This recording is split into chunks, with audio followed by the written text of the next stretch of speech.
Hi guys, it's Blackie. Okay, for Down and Dirty Woods Craft Day, we got a do-it-yourself project.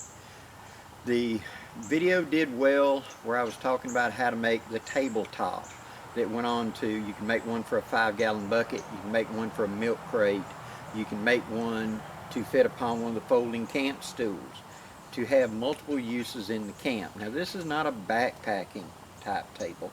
This is a table that's going to be utilized in a car camping, family camping, hunting camp type thing.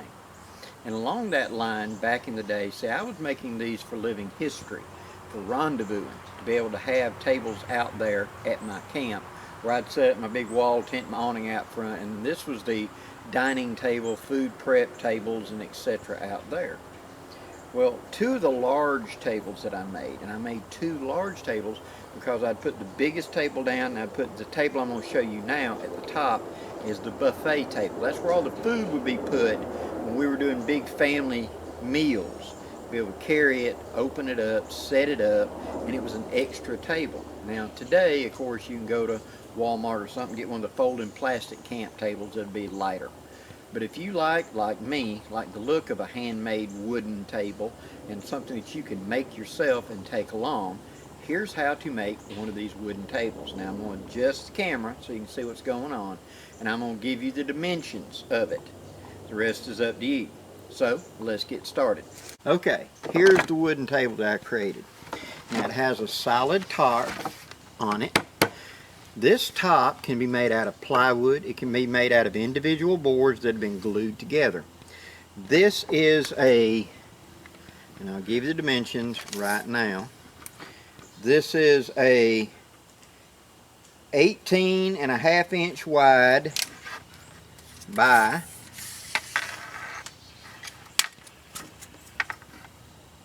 4 feet. Now what this is a pre-made up board that I got at Lowe's. They have pre-made up pieces of wood like this for you to make countertops, tabletops, whatever. I simply finished and painted it.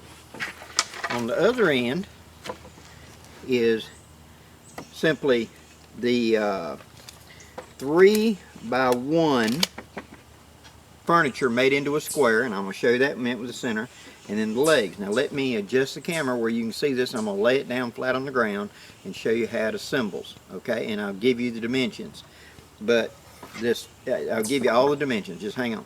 Okay, here's the table laid out. Like I said, it's 18 inches wide by 48 inches long. The box on the inside, and this has just been centered up. Remember how we did the top for the square top to go on the milk crate or whatever? I said you did the two sides and then you measured and put the two in the middle. Same idea here. These are 1x3 lumber. This is standard size available.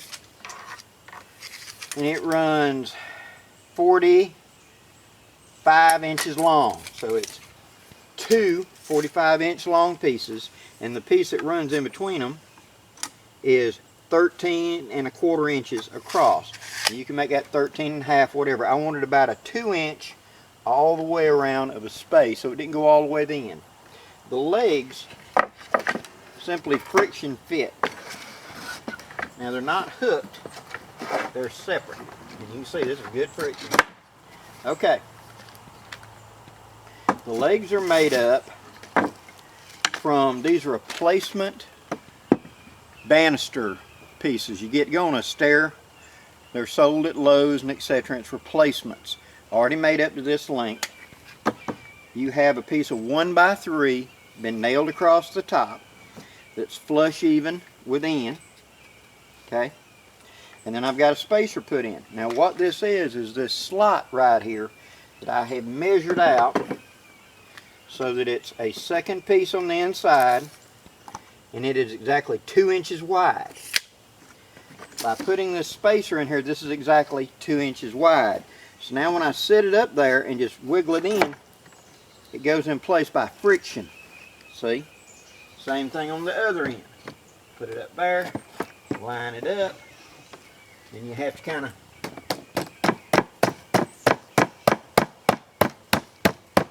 bump it down with your hand.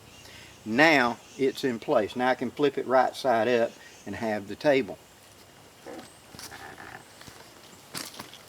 What I do is I grab the leg, flip it over, set it on my feet, reach straight down, pick up, and set it up. Thus, a camp table. Now this is fairly sturdy, like this, more enough for a camp table. And there's no spreader on the bottom part. Once you put the legs in position, when you set it upright like this, you take your foot and you kind of pull them diagonally out. And that puts a little tension toward the center and makes it more stable. If they're straight vertical, they might want to do that. So you flare out the legs, but just take your foot and pull the legs out, and they kind of torque and tension into place and holds it up like this. More than enough to use as a camp table for cooking, preparing food, etc. Now, another use for this, for you overlanders and stuff like that, is once this is folded up, it can lay flat.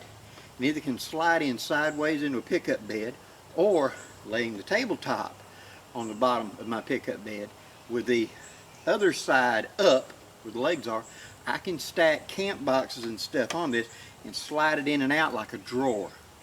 So I slide it into the bed, stacked up with all my gear on it. When I get to camp, I can reach and grab and slide it as one unit and offload my camp boxes. And that's one of the reasons I made this. Now the other one is 3 feet by 4 feet. It's just a little bit bigger table. And it's where I wanted more people to be able to sit around comfortably and eat. Remember when we were doing Rendezvous, and we're going to be camping out for up to a week or 10 days. And so we needed a table to be able to eat meals on, prepare meals, work on projects, etc. We carried these tables, and we wanted something that was historically accurate. Now, of course, you can use plastic tables today. But if you enjoy making your own projects, this is a simple project. All it's done is the 1x3s have been cut to their size, and I have measured all the way around the surface of it to make sure it's 2 inches all the way around. Then I took my 1x3 by 45 inches, I believe I said it was, or 42 inches. Set it up there, and it's glued in place. I formed the square. I put my square up there of the pieces and glued them in place. Once they were glued, then I drilled down through it and put wood screws that came into the tabletop. That way the top does not have any screw holes in it. The screws are coming through that board up and into this one. So it's glued and screwed together. Once it's standing up like this, the load is actually on the freestanding legs. It's not on any hinge or anything like that. So it can handle a pretty good bit of weight. I could probably easily sit on this. I just have to be mindful of it. It's only a friction fit. And over time, that friction can wear a little bit, so you may need to add a little or shim a little or whatever to get it right. I built this one in the early 1990s, and I'm still using it. So you get a lot of durability out of it. So, in conclusion, if you would like to know more about this or some other question, please leave it in the comments below, asking me specific questions like what kind of wood or etc. And I'll be happy to answer them as best I can.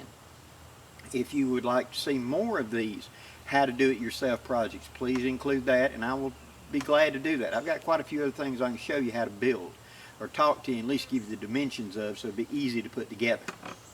And finally, in the future, I'm going to be doing other a little more in-depth videos on this Down and Dirty Friday with camping, and we're going to expand out to show more of a little bit of truck camping, family camping, that type deal on these Down and Dirty Fridays, just to give you some help and some ideas of things to do and ways to do it when you're taking the family out. You're just not going alone. Hope you enjoyed this, guys. Please hit that like, share, and subscribe button before you go. And until next time, I'm Blackie, wishing you safe journeys. Have a great day, guys.